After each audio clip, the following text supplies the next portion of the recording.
Hey guys, Brian Goes Blue. And Coco too. Back again with another movie vlog for you tonight. And tonight we're seeing Final Destination Bloodlines. Yeah. Final Destination 6? 6, yeah. Yep. Alright. So, yep, we're gonna see this a few days after release, after the weekend is when we're seeing this one. We wanted to see it in Dolby before it finished Dolby because Lilo and Stitch comes out this weekend. Yeah. So does Mission Impossible, so those are going to take the reins. But it's crazy. This one was #1 this past weekend. Pretty cool. I'm not sure if any other Final Destination movies hit #1 in theaters. I'm not sure about anybody in the cast, except I do know that one kid from the TV series Chucky is in here. The like kind of the friend. Kind of like he was kind of like a jerky little kid. I'll probably you'll recognize him when you see him. Yeah. But he was in Chucky like at least the first season or two. And then Tony Todd's final appearances in this movie. Rest in peace. So I'm not sure if it's his actual like last movie. I haven't checked IMDb, but that's what I've been hearing people say. So okay. And I heard that he has like a pretty good monologue in here too. So which he usually does in these movies.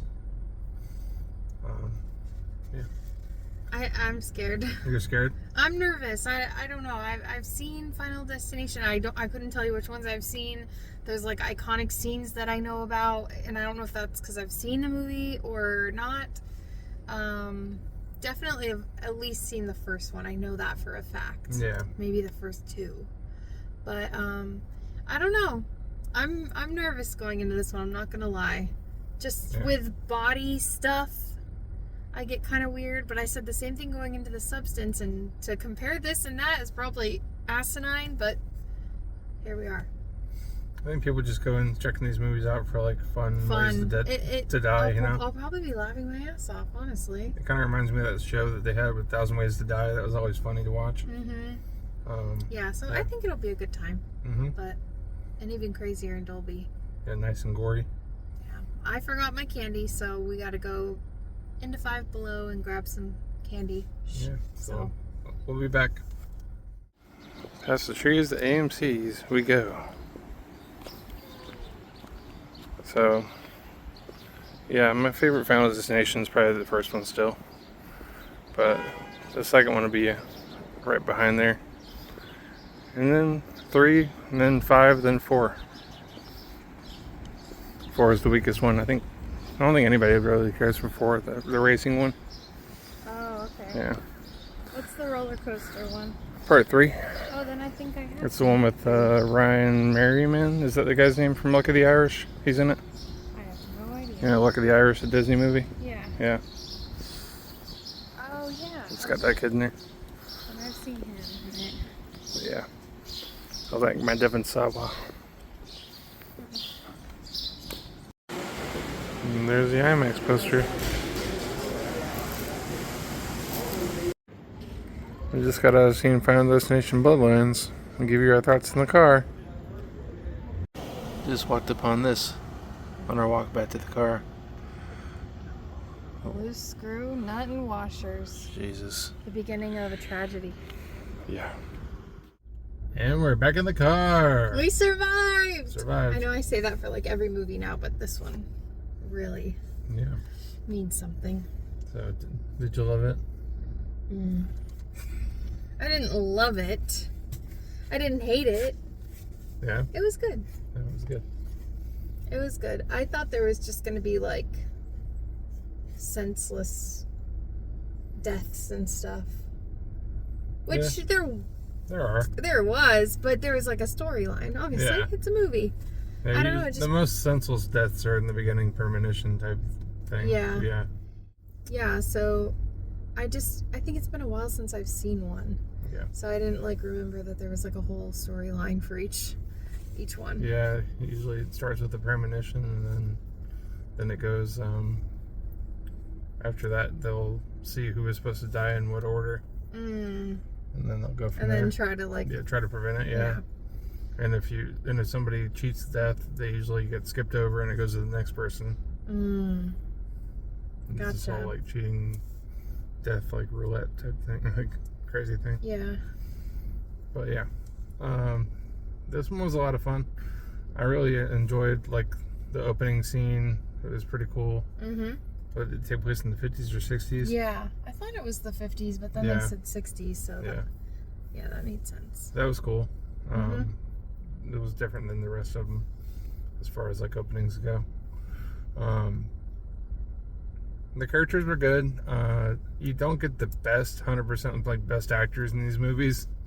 My opinion, I'm not sure how you feel about that, but like they're never like A-list actors usually. Like the fifth one had like Champ from Anchorman in it. Nice. And it was like the kid from like the movie Fired Up. It's like what that is. It's like two boys that become cheerleaders kind of movie. Yeah, no. Anyways, yeah. Yeah, not the best acting, but it was good. It was enjoyable. Yeah, definitely some CGI gore. Yeah, like all CGI gore. Did the old ones? I can't even remember. Were they practical at all or ever? No. Not too much. Okay. Not too much. And the effects definitely look dated in the older ones too. Yeah. So. Yeah. But there was some more like deaths that didn't require gore in the older ones. Yeah. You know. Yeah. Like being strangled and stuff like that. Like. Yeah. Yeah. Yeah, there's definitely some interesting, crazy deaths, like things you wouldn't think of. Things that are like, some things that are just like everyday things that are like, I don't know, it makes you walk out and kind of look around you. I'm already a very anxious and cautious person, and I used to be very risky in my younger days, and now I'm like not. So for somebody like me, this kind of movie is a little rough to watch because I'm already thinking of the worst case scenario.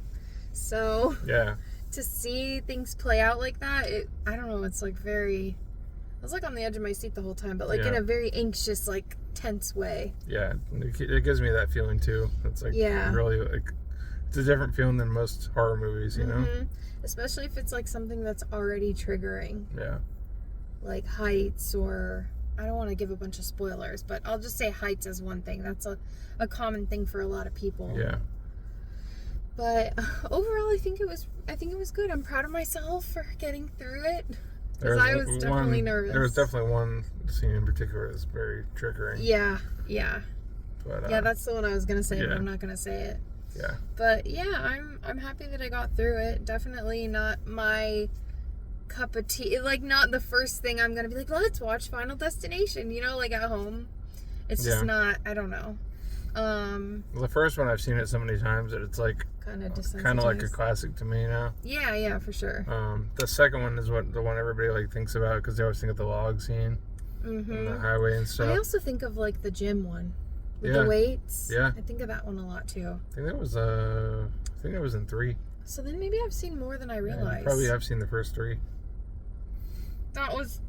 These were always ones that people would throw on if you were hanging out or grab it at Blockbuster. Yep. Like something to watch with your friends. Yeah, something crazy. Yeah, but what do you give it? I'll say a 3. Okay. I'll give it a 3.5. Okay. Yeah. I do have to mention one. If it's spoilery, I'm sorry. I won't say who it is or when it is or whatever. There is a seatbelt scene. I don't know if I've ever said it on the channel or not, but I have major claustrophobia issues, and it's not like how you would think. It's not just being confined in a small space. It's being, I don't even know if it's close. There's a name for it, but it's being confined, like just confined. Strapped in and stuck, like a stuck thing. So like being in a seatbelt or like with a harness on a roller coaster, and if it like lasts a little bit too long, that messes me up. So yeah, there was definitely a seatbelt scene too, with another element added in that I was just like, nope. So yeah, it's definitely effective. They definitely are creative with the deaths, and they do it because they know these things these are people's fears. So I just imagine them sitting around a table, like, in the drawing room, like, just, what could we put in this thing? Yeah. What scares you? What scares you? You know? Like, What have we not done? What's not been done yet? You know? Exactly. It's just like normal people sitting around talking about what freaks them out and what scares other people. Yeah. So yeah, it's cool. It's definitely cool. And there's this whole like thing behind it that I like kind of read between the lines, not just like how the like with this family in particular, there there was a whole like lore behind it, and like the grandmother was kind of like Jamie Lee Curtis in Halloween. She had her whole fortress. Yeah.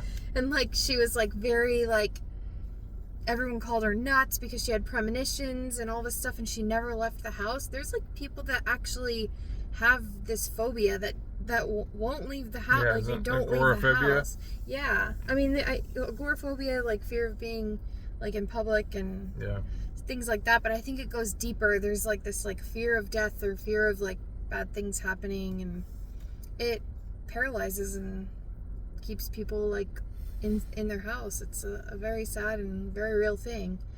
So it kind of plays on that too. Yeah. Because everybody, we could get real deep with this. We won't, but death it's an inevitable thing. So it's very relatable for every single person because, obviously. And Tony Todd made you almost tear up. Oh yeah, that like he had like this whole speech. It was like, whew. And just seeing him on the screen was like, oh wow, I haven't seen him, and I hadn't seen him. Yeah, he's been in a couple of conventions that I've been at, but it's been a while. Yeah, very sad. Yep.